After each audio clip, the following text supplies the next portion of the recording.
नमस्कार, आप देख रहे हैं जी न्यूज। आपके साथ हूं मैं रुबिका लियाकत। क्या देश में राष्ट्रीय गीत वंदे मातरम का विरोध छोटी सोच का नतीजा है? क्या आप देशभक्ति के लिए भी गाइडलाइंस जारी करनी जरूरी हो जाएगी? और वंदे मातरम के विरोधियों के लिए देश पहले है या धर्म, ये बड़ा सवाल। ये सवाल उठे हैं यूपी के मुख्यमंत्री योगी आदित्यनाथ के वंदे मातरम विवाद पर बयान के बाद।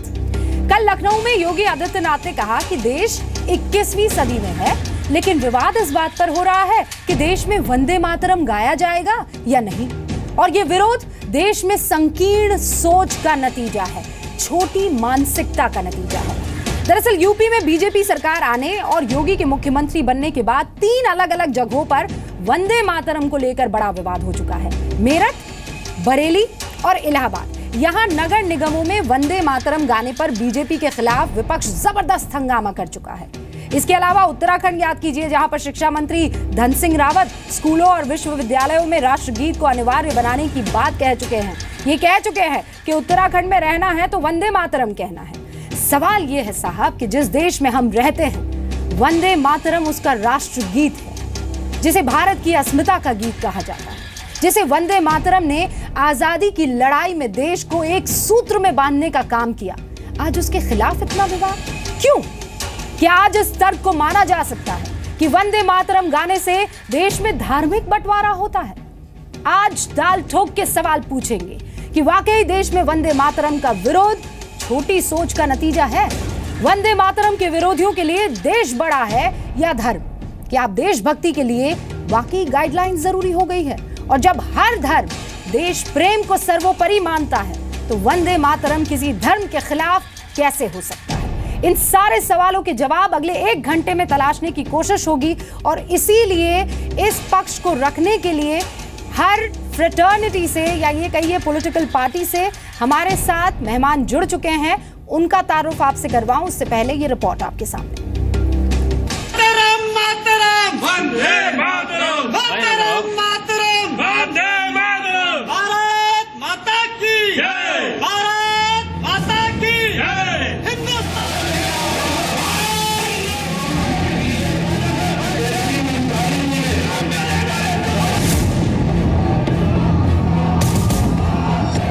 हिंदुस्तान में रहना होगा, वंदे मातरम कहना होगा, हिंदुस्तान में रहना होगा, वंदे मातरम कहना होगा। एक अल्लाह की इबादत हम करते हैं, हम किसी भी चीज़ की वंदना नहीं कर सकते।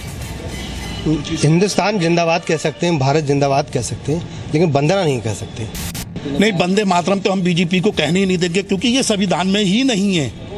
किसी कीमत पे हम नहीं करने देंगे। हम इस देश को 21वीं सदी में आगे बढ़ाना चाहते हैं, लेकिन विवाद का विषय ये है कि हम राष्ट्रगान और राष्ट्रगीत गाएंगे कि नहीं गाएंगे। ये सचमुच चिंता का विषय है और कहीं न कहीं संकीर्णताओं से उभरने के लिए भी हम सबको एक मार्ग तलाशना होगा। आज़ादी की लड़ाई में भी कभी ये कंट्रोवर्सी नहीं थी। जय हिंद कहिए, वंदे मातरम कहिए, नमस्कार कहिए, ये अभिवादन जो है वो नॉन इश्यूज़ हैं। ये इश्यूज़ इसलिए उठाते हैं कि इसके चलते जो नॉन इश्यूज़ हैं वो उससे रिलीजियस डिवीज़न कहीं हो। एक वंदे मातरम बोलने से, भारत माता की जय बोलने से तो बहुत बड़े आप देशभक्त बन जाते हो। ये बिल्कुल झूठी टाइप का मतलब है, इसका कोई मतलब नहीं होता। जो भी इस प्रकार का लोग विरोध करते हैं, एक कानून देश के अंदर भी बनना चाहिए, उन लोगों के खिलाफ भी कार्रवाई हो। अगले सत्र से हम सभी कॉलेजों में वंदे मातरम और राष्ट्रगान कराने की सोच रहे हैं। और मुझे लगता है कि सारे प्राचार्यों ने भी और सारे जितने विश्वविद्यालय उन्होंने भी हाँ कहा कि हमको कोई ऐतराज़ नहीं है। दाल ठोक के आज का पहला सवाल, क्या छोटी सोच है वंदे मातरम का विरोध? दूसरा सवाल, वंदे मातरम के विरोधियों के लिए देश बड़ा या धर्म? तीसरा सवाल, क्या देशभक्ति के लिए भी गाइडलाइन जरूरी है? और ताल ठोक के आज का चौथा सवाल, विपक्ष आजादी के नारों पर खामोश, वंदे मातरम का विरोध?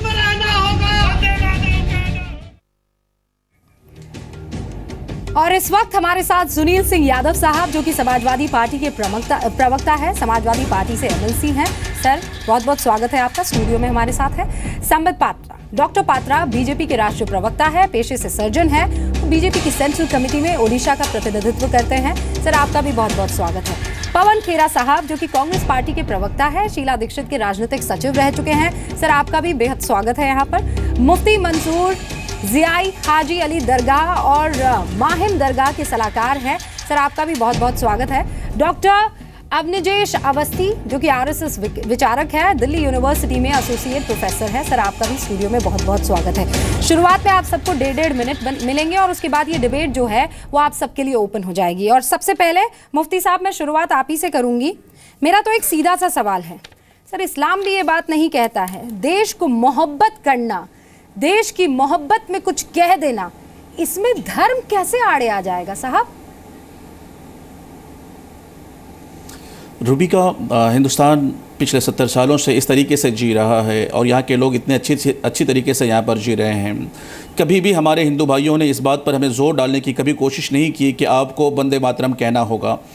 कंडीशंस ये है कि कुछ सियासी जमातें इस तरीके के भेदभाव डाल करके हिंदू और मुसलमानों के बीच में खलीज पैदा करना चाहते हैं और ये कंडीशन बनाना चाहते हैं कि भाई मुसलमान अलग है और हिंदू अलग है। हिंदुस्तान से जो मोहब्बत की बातें हैं, मुसलमान जितनी मोहब्बत करता है वो कोई दूसरा मोहब्बत नहीं कर सकता। हिंदुस्तान का मुसलमान इसी धरती पर जीता है और इसी धरती पर मरता है और बाद में इसी में दफन हो जाता है। और जो लोग इस तरीके की बातें करते हैं कि वंदे मातरम कहने वाले ही सिर्फ देशभक्त हैं, तो ध्रुव सक्सेना के बारे में क्या कहेंगे जो बीजेपी से ताल्लुक़ रखने वाले थे और ISIS में चले गए, जो कि वंदे मातरम कहा करते थे। तो ये वंदे मातरम हमारे लिए ये ज़रूरी नहीं है कि हम वंदे मातरम कह करके रहेंगे तभी हिंदुस्तान में जी पाएंगे। जन गण मन वो भी है जो हम जिसे कह करके हिंदुस्तान की शान बढ़ाते हैं और हिंदुस्तान का नारा ये लगाते हैं, जय हिंद, इनकलाब जिंदाबाद, हिंदुस्तान जिंदाबाद। इस तरीके के नारे अगर हम लगाते हैं तो इसमें किसी को क्या तकलीफ हो रही है? हालात को कशीदा किया जा रहा है और इस तरीके से मुसलमानों और हिंदुओं के बीच में खलीज और खाई बनाई जा रही है, जो कि बिल्कुल नहीं होना चाहिए। हम हिंदुस्तानी मुसलमान और हिंदू बहुत ही मोहब्बत के साथ यहाँ जीते हैं और हम दोनों को यहाँ पर सही तरीके से जीने का अधिकार है और कोई भी चीज़ हम पर ज़बरदस्ती थोपी ना जाए, ये ज़्यादा बेहतर होगा हमारे लिए भी और हमारे मुल्क के लिए भी। वंदे मातरम से और आने वाले वक्त में हम इसे है। सर, एक सेकंड, बजर अप हो गया है, आप आगे इस मसले पर बातचीत कर सकते हैं, बहुत टाइम आपको मिलेगा। लेकिन मुफ्ती साहब, वंदे मातरम कहने से कैसे खाई पैदा हो सकती है? मेरे समझ से बाहर ये बात है। लेकिन हाँ, आपने जो एक सवाल उठाया वो वाजिब है। डॉक्टर पात्रा के पास मैं इसी सवाल को लेकर जाती हूँ। अभी 17 फरवरी की बात है सर, एक पिटिशन डाली गई थी कि सेंटर को आप डायरेक्ट कीजिए सुप्रीम कोर्ट में कि एक फ्रेम, नेशनल पॉलिसी को फ्रेम कर दिया जाए वंदे मातरम को लेकर। सुप्रीम कोर्ट ने यह कहा, no concept of national song in constitution. फिर क्यों थोपा जाए साहब?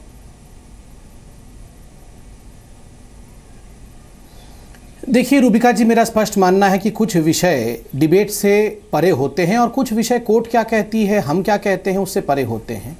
क्या हमें अपने माता पिता का सम्मान करना चाहिए? इस पर कोर्ट कुछ भी कहे, संविधान कुछ भी कहे, हम सम्मान करते हैं माता पिता का। ठीक उसी प्रकार नेशनल सॉन्ग, वो नेशनल सॉन्ग तो है, चाहे संविधान में कहा गया हो या ना कहा गया हो। क्योंकि आप याद करिए, जनवरी 24, 1950 में जब कॉन्स्टिट्यूएंट असेंबली की बैठक हुई थी तो हमारे देश के प्रथम राष्ट्रपति राजेंद्र बाबू जी ने अपने डिक्लेरेशन में कहा था कि आज ये कॉन्स्टिट्यूएंट असेंबली डिक्लेयर करती है कि जितना सम्मान हम राष्ट्रगीत अर्थात जनगण मन को देते हैं, नेशनल एंथम को देते हैं, उतना ही सम्मान आज से नेशनल सॉन्ग के रूप में वंदे मातरम को दिया जाएगा, क्योंकि हजारों लोगों की जीवन की आहुति इस गान के साथ संबंधित है। और आज जनगण मन और वंदे मातरम पर भी हम हिंदू मुस्लिम की सियासत पे उतर आए हैं। आप देखिए 1938 में पहली बार अगर किसी ने वंदे मातरम पर ऑब्जेक्ट किया था तो वो जिन्ना था। जिन्ना ने ऑब्जेक्ट किया था, जबकि महात्मा गांधी की हर प्रेयर सभा वंदे मातरम से ही शुरू होती थी। उसके बावजूद जिन्ना ने ऑब्जेक्ट किया था। तो मैं इसे पूरा जो स्ट्रेटेजी अब शुरू हो रहा है इतने वर्षों के बाद, मैं इसे कहूंगा रिवाइवल ऑफ जिन्ना फिलॉसफी। कहीं ना कहीं ये जो बंटवारे की फिलॉसफी है कि देखो अब हिंदुस्तान में एक पर्टिकुलर धर्म के लोग ज़्यादा हैं या हो रहे हैं संख्याबद्ध, तो अब हम अपनी मनमानी करेंगे। हम पहले तो नहीं मना करते थे, वंदे मातरम तो पहले गाते थे, अब अचानक ऐसा क्या हो गया कि अब ये कह रहे हैं कि वंदे मातरम नहीं गाएंगे? ये जिन्ना फिलॉसफी। ठीक है डॉक्टर पात्रा, सवाल मेरा ये है कि क्या एक वंदे मातरम कहने या नहीं कहने से देशभक्ति का परिचय मिल जाएगा?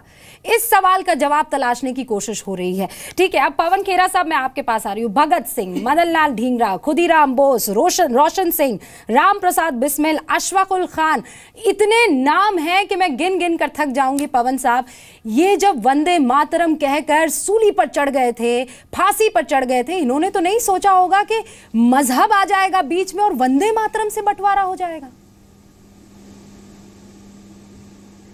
बिल्कुल सही बोल रहे हैं। और ये जितने भी नाम आपने गिनाए हैं उनमें से आपको एक भी संघ की विचारधारा का नहीं दिखेगा।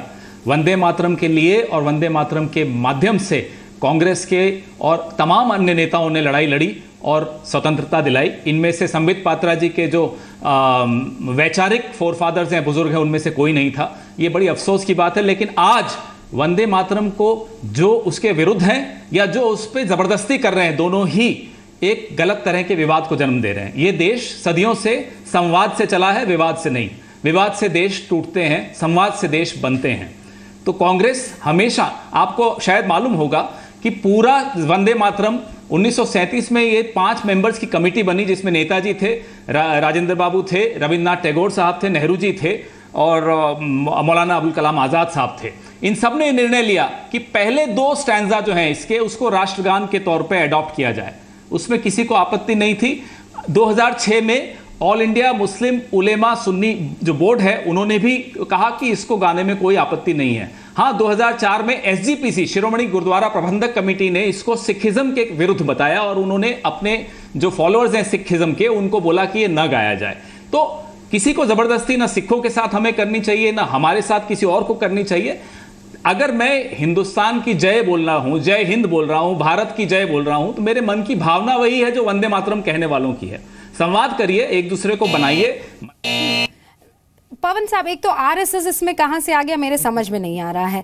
आरएसएस वाले हो या आरएसएस वाले ना हो, अगर वंदे मातरम को अपनाया जा रहा है तो इसमें परेशानी आपको क्यों होनी चाहिए? क्योंकि शुरुआत तो वंदे मातरम साहब आपसे ही हुई थी, फिर किस बात की दिक्कत हो रही है? अब निजेश जी, क्या आपको लगता है कि किसी तरह का कोई एजेंडा आ गया है? जो डॉक्टर पात्रा कह रहे हैं कि मुझे लग रहा है एक सोच जो है, वो साहब तो चले गए पाकिस्तान जिनको एतराज था, अब कुछ ऐसे आ गए हैं जो कह रहे हैं कि हम रहेंगे तो यहीं, लेकिन प्रेम जो है अंदर ही अंदर वहां पाकिस्तान वाला रहेगा। रूबिका, मुझे लगता है कि मैं बिल्कुल स्पष्ट रूप से कहना चाहता हूं कि देश में किसी भी मतावलंबी को, मुझे नहीं लगता, मुझे कोई ऐसा व्यक्तिगत रूप से नहीं मिला जिसने कहा कि मैं वंदे मातरम नहीं गा सकता, क्योंकि ये देश की भक्ति के गाने में मेरा कोई धर्म आड़े आता, कम से कम मुझे तो नहीं मिला। मुझे व्यक्तिगत रूप से कहीं कोई ऐसा नहीं मिला जिसको वंदे मातरम में कोई आपत्ति नजर आती। ये बहुत ही कुछ ऐसे लोग जो सियासत में राजनीति करते हैं, देश की राजनीति, और वे कुछ लोगों के मन में ये भय पैदा करना चाहते हैं, तुम्हें जबरदस्ती कहलवाया जा रहा है, तुम्हें अब ये कहा जाएगा, तुम्हें अब ये कहा जाएगा। और पिछले 50, 60, 70 वर्षों से ये राजनीति लगातार चल रही है जिसमें वो सफल नहीं हुए, इसके बावजूद वही राजनीति करने पर उतारू हैं। मैं पवन खेड़ा साहब को बता दूं कि इतिहास जरा पढ़ लीजिएगा। पवन खेड़ा साहब, अगर आपको मुझे लगता है कि आप शायद सरकारी उसमें भी नौकरी में भी रहे हैं, इतिहास का थोड़ी जानकारी रहनी चाहिए। 1932 में डॉक्टर केशव बलीराम हेडगेवार जी गिरफ्तार हुए थे असहयोग आंदोलन में, सत्याग्रह करते हुए, आप पढ़ लीजिएगा। लेकिन उन्होंने ये नहीं कहा कि कांग्रेस से अलग होकर के मैं अपना सत्याग्रह अलग करूंगा। उन्होंने कहा देश का स्वाधीनता आंदोलन कांग्रेस के नेतृत्व में चल रहा है, इसलिए हमारे तमाम स्वयंसेवक कांग्रेस के नेतृत्व में देश की स्वाधीनता के लिए लड़ाई लड़ेंगे। उनके पत्र प्रतिबंधित किए गए अंग्रेज़ों द्वारा। और ये भी मैं बता दूं कि अंग्रेज़ों, आप पढ़ लीजिएगा नेशनल म्यूजियम में जाकर के, कि सबसे खतरनाक उन्होंने बताया कि इस देश की देशभक्ति में ये जो राष्ट्रीय स्वयंसेवक संघ संगठन बना है, इससे सबसे ज़्यादा हम अंग्रेज़ों को खतरा है। पवन खेड़ा जी, अगर आप चाहें तो इसको पढ़ लीजिएगा। ठीक है, लेकिन अवनीश जी, जितना भी आरएसएस का लिटरेचर है उसमें वंदे मातरम पर से शब्द का तो कहीं कोई जिक्र नहीं आ रहा है। मुझसे बेहतर तो आरएसएस का लिटरेचर आपने पढ़ा होगा। अब मैं इस पर आगे आपसे बात करूंगी क्योंकि मुझे इस बजर राउंड में अब मेरे एक और साथी को लेना है।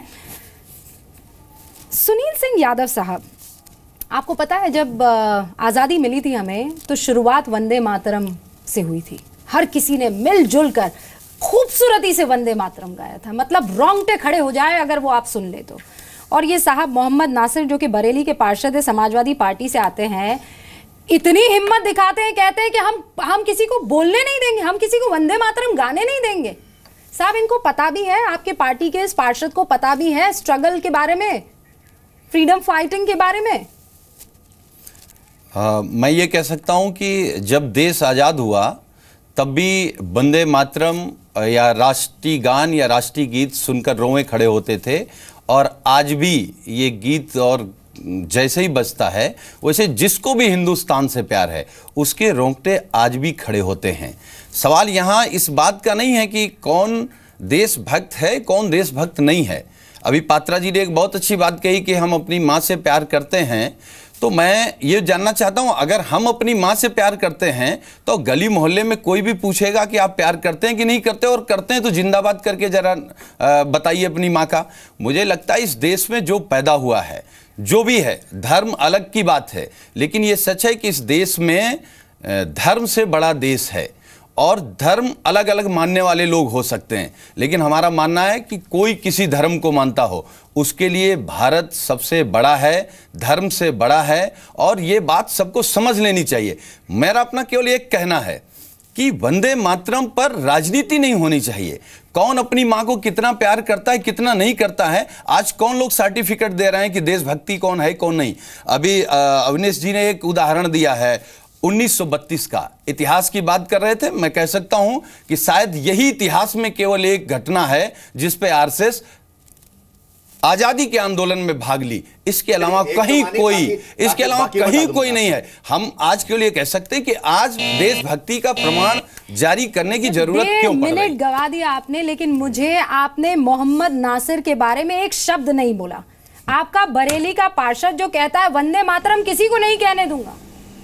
नहीं, मैं ये कह सकता हूं कि शायद उनको जानकारी नहीं होगी, आप या कह रहे हैं उनका कि आपके रोंगटे खड़े हो जाते हैं वंदे मातरम, पूरे देश के खड़े हो जाते हैं। तो और साहब हमारे रोंगटे खड़े हो गए आपके पार्षद का बयान सुनकर। नहीं, देखिए दो चीजें हैं। इसको कुछ लोग, अभी ये सही डिबेट थी कि कुछ लोग इसको धर्म से जोड़ रहे हैं, लेकिन मैं ये कहूंगा आपके स्टूडियो पे बैठ करके कि धर्म देश से छोटा है, देश बड़ा है, धर्म छोटा है। हमारे सबके लिए देश बड़ा है। तो मोहम्मद नासिर साहब के लिए क्यों नहीं है? उनके लिए कोई एक्शन नहीं है? मुझे लगता है कि वो देख रहे होंगे आपका चैनल, नहीं आ रहा तो है। उनको समझ में आ जाएगा कि ये देश की आजादी केवल किसी हिंदू ने नहीं, हिंदू, मुसलमान, सिख, ईसाई, जितने भी धर्म यहाँ रहते हैं, पार्टी की तरफ से भी होगा। मैं कह रहा हूँ, उनको अपने आप मैं कह रहा हूँ कि पार्टी की तरफ से भी मैं वही बात कह रहा हूँ कि इस देश को आजादी दिलाने के लिए सबने अपनी जान गंवाई है। उस समय कहीं जाति, धर्म और कुछ विशेष वर्ग नहीं था। साहब एक सेकंड सुनिए, क्या मेरठ में हो गया, बरेली में हो गया, इलाहाबाद में हो गया, ठीक है, आपके भी पार्षद वहां पर थे जो बैठे रहे आराम से, पैर पर पैर चढ़ाकर वो लोग बैठे रहे और वंदे मातरम। मैं कह रही हूँ चलिए कोई गाइडलाइंस नहीं है, पर जब मैं किसी की मैं अपने वतन की तारीफ कर रही हूँ या उसकी मोहब्बत में खड़ी हो गई हूँ, तो उस मोहब्बत में आप साथ नहीं देंगे, आप उकसाएंगे? नहीं, हम बिल्कुल साथ देंगे, लेकिन अगर ये कोई राजनीतिक दल टारगेट करके कहे कि नहीं आपको ये करना है, तो हो सकता है किसी को बुरा लग जाए, तो लेकिन मैं ये कह सकता हूँ कि किसी को बुरा नहीं लगना चाहिए, किसी को बुरा नहीं लगना चाहिए। भारत माता की जय, जय हिंद और वंदे मातरम पर कोई विवाद नहीं होना चाहिए। सुनिए, आपकी बातों से ये लग रहा है कि वंदे मातरम से बड़ी राजनीति हो गई। नहीं, अगर कोई राजनीति कर रहा है, अगर वो बरगला रहा है आपको, तो आप वंदे मातरम नहीं कहेंगे, अपनी राजनीति में आप देश को ले आएंगे। देखिए, अगर पवन खेरा साहब, मेरा यही सवाल आपसे भी, मैं अभी भी आपसे ये कह रहा हूँ कि कुछ लोग जब धर्म को, बिल्कुल सही सवाल है आपका, बिल्कुल सही सवाल है। इसमें कहीं भी देश से सर्वोपरि और कुछ हो नहीं सकता, लेकिन जैसा कि मैंने कहा, ये देश संवाद से चलाइए। कोई भी सरकार आए उसको विवाद इस तरह के जनरेट करने का कोई अधिकार नहीं होता, वो इसलिए नहीं चुने जाते हैं। उन्हें संवाद करना सीखना चाहिए, तलवार के जोर पे नहीं देश चलते। मुझे बहुत ईमानदारी से ये बताइए, मैं खड़ी हूं, मेरे साथ 4 और लोग खड़े हैं और मोहब्बत पे वंदे मातरम गाया जा रहा है, ठीक है, मान लीजिए उसमें से 4 लोग जो है राजनीति कर रहे हैं। वंदे मातरम, क्या पवन साहब मेरे पास आप खड़े तो आप बैठे रहेंगे उकसाने के लिए मुझे कि जाओ मैं नहीं खड़ा होता, जाओ मैं नहीं करता वंदे मातरम? आप ये करेंगे? आप ये प्रश्न गलत व्यक्ति से पूछ रही हैं रूबिका जी, आप ये प्रश्न गलत व्यक्ति से पूछ रही हैं। क्यों सर? वंदे मातरम तो हमारे अपनी विचारधारा से उपजा है। वंदे मातरम कांग्रेस कि एक बहुत बड़ी धरोहर और देन है इस राष्ट्र को। आप मुझसे क्यों प्रश्न पूछ रही हैं? मैं तो वंदे मातरम पे खुद खड़ा हूंगा और इसलिए आप जिनसे पूछा, नहीं आप माफ कीजिएगा, नहीं, विरोध कोई नहीं कर सकता है इसका। कांग्रेसी हो या कोई हिंदुस्तानी इसका विरोध नहीं कर सकता। गलत बोल रही हैं आप। तो कौन थे फिर ये लोग? गलत है ये बात। तो ये कौन थे? आप समाजवादी से पूछिए, बिल्कुल ये इसका विरोध संभव ही नहीं है। लेकिन मीम अफजल का बयान दिखाया गया रिपोर्ट में, उसकी भावनाओं को आहत हो रही हैं। अभी मीम अफजल का बयान दिखाया गया, आप तलवार के जोर पे नहीं फोर्स कर सकते। अगर उनके धर्म में ये बात नहीं हो पा रही है तो उनको समझाइए। ये क्या मतलब है कि आप जोर जबरदस्ती करेंगे? पवन साहब, ये तो आप अपने आइए, माफ कीजिएगा रूपिका जी, मुझे 30 सेकंड और चाहिए। ठीक है, माफ कीजिएगा, मुझे बोलने दीजिए। ये अवस्थी जी को तो दीनानाथ बत्रा जी की पुस्तकों से 50 लूंगा, आप मुझे बोलने दीजिए। लेकिन अवस्थी जी ने तो दीनानाथ बत्रा जी की किताबें पढ़ी हैं, इन्हें इतिहास का कुछ आइडिया नहीं है और ना मैं इनसे इतिहास पे कोई डिबेट करना चाहूंगा। हिंदुस्तान की संस्कृति में आस्ति और नास्ति, द्वैत और अद्वैत, आकार और निरंकार के बीच संवाद चलता रहता है, विवाद नहीं होता है। और इस संवाद की परंपरा मेरे अपने देश की और मेरे धर्म की परंपरा है। मैं उसको ये अवस्थी जी जैसे लोगों द्वारा कम नहीं होने दूंगा। ये मेरा हिंदू धर्म है, इसमें मैं विवाद नहीं करता हूँ और संवाद बनाने की कोशिश करता हूँ। और यहाँ चारवाक की संस्कृति है, नहीं क्योंकि धर्म से जोड़ रहे हैं, के बाद हिंदू धर्म में शरण जोड़ रहे हैं। पवन जी, इतिहास का इनको आइडिया नहीं है। कौन से असहयोग आंदोलन में आरएसएस आई मुझे तो ये बता दें। आप मेरी बात सुन लीजिए। आप अभी आपने हिस्ट्री के पन्ने पलटे, उसमें आपने बताया कि कुछ लोगों को परेशानी थी, बकायदा एक कमेटी बैठी थी। 1937 में मौलाना अबुल कलाम का भी जिक्र आपने किया सर।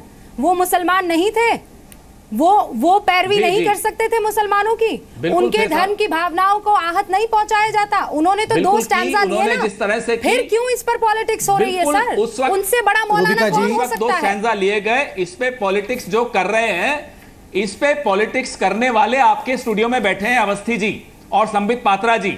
उसमें पॉलिटिक्स हम नहीं कर रहे, इसमें क्या पॉलिटिक्स हो सकती है? मोहम्मद बचे ही नहीं, मुझे बताइए। नहीं जानते सर, विवाद आप लोग कर रहे हैं। अभी आपने कुछ सेकंड पहले ये कहा कि कांग्रेस के किसी पार्षद ने कोई विरोध नहीं किया। मीम अफजल का बयान दिखाया। मोहम्मद जफर कौन है सर? उन्होंने भी कहा तो गलत, इसका विरोध क्या हो सकता है? मोहम्मद जफर जो है वो पार्षद है कांग्रेस के, नहीं हो सकता। मोहम्मद जफर पार्षद है, मैं आ सकता हूं रूबिका जी? और वो विरोध कर रहे थे वंदे मातरम को लेकर। वो कह रहे थे हम नहीं करेंगे, हम नहीं गाएंगे वंदे मातरम। देखिए, मैं आपको फिर से दोहराता हूं, इससे न वो देशद्रोही हो गए हैं, न जो ये वंदे मातरम कहने वाले जो स्टूडियो में बैठकर ऊंची ऊंची आवाज में चिल्ला रहे हैं वो बहुत बड़े देश प्रेमी हो गए हैं। देश इन सबसे ऊपर है, इनका न देश इससे कमजोर होगा, न इनका धर्म। रूबिका जी, यही मैं कहना चाहता हूं कि देश इन सबसे ऊपर है। देश एक परिवार के अधीन नहीं रह सकता। एक परिवार ने बलिदान नहीं किए जिन्होंने कोई बलिदान नहीं किया। पवन जी, इस भावना से जरा बाहर निकलिए आप। और मैं आपको बता दूं, आपको बता देता हूं, मैं आपको बता देता हूं, प्रतीक होते हैं देश में। रूबिका जी, आपने सही मायने में आपने सारे शहीदों के नाम गिनाए। लाठी गोली खा करके वंदे मातरम कहते थे और आज कह रहे हैं कि आप जबरदस्ती किसी से वंदे मातरम नहीं कहलवा सकते। जबरदस्ती से कहने की बात नहीं है, वहां पर लाठी और गोली खाई जाती थी, उसके बावजूद वंदे मातरम बोलते थे। इस देश की स्वाधीनता आंदोलन का इतिहास ये है पवन जी, आपको अगर ना मालूम हो तो जाके पढ़ लीजिए। वंदे मातरम के लिए लोगों ने फांसी पे चढ़े, लाठी खाई, गोली खाई, मना करने के बावजूद उन्होंने वंदे मातरम किया। जब लाठी गोली खा रहे थे तब आप लोग कहां थे? आप लोग तो इस बारे में हम लोग वहीं थे। आपका तो कोई नैतिक पवन खेड़ा जी, आप तो सरकारी नौकरी में थे। अरे आप छोड़िए, आप कहां थे हमें मालूम है। राय बहादुर थे, ऐसे तमाम लोग राय बहादुर थे, ऐसे तमाम लोग राय बहादुर। जाइए सर, रुक जाइए, एक सेकंड रुक जाइए। बात देश की और वंदे मातरम की हो रही है। वो तो माफीनामे लिखते रहते हैं। मैं वीर सावरकर नहीं कहता, स्वतंत्र वीर सावरकर थे जो अंडमान निकोबार में जिन्होंने नाखूनों से किताब लिखी है। अरे छोड़िए, न वो स्वतंत्र थे, न वो वीर थे, बस सावरकर आपके हिसाब से नहीं थे ना। चिट्ठियां लिखते थे अंग्रेजों से माफी मांगने। बदलेंगे इतिहास को। ऐसा आवाज करनी पड़ेगी। आप छोड़िए जेल में रहने की बातें, हमारे पास चिट्ठियां पड़ी है उनकी जो अंग्रेजों को वो माफी के लिए लिखते थे। आप मत ठेका लीजिए देश प्रेम का। आप कौन होते हैं ठेकेदार बनने के? मेरा व्यूअर बहुत टाइम निकाल के डिबेट देखने आता है, वो ये समझने के लिए आता है कि देश में चल क्या हम भी टाइम लगा के बात कर रहे हैं। इसका क्या अर्थ है कि इस तरह की इतिहास को तोड़ मरोड़ देंगे? तू मैं होगी तो इस मुद्दे पर बात नहीं हो पाएगी। आप समझिए, वक्त जाया नहीं कर सकते हैं। आप लॉजिक रखिए, पर्सनल अटैक नहीं।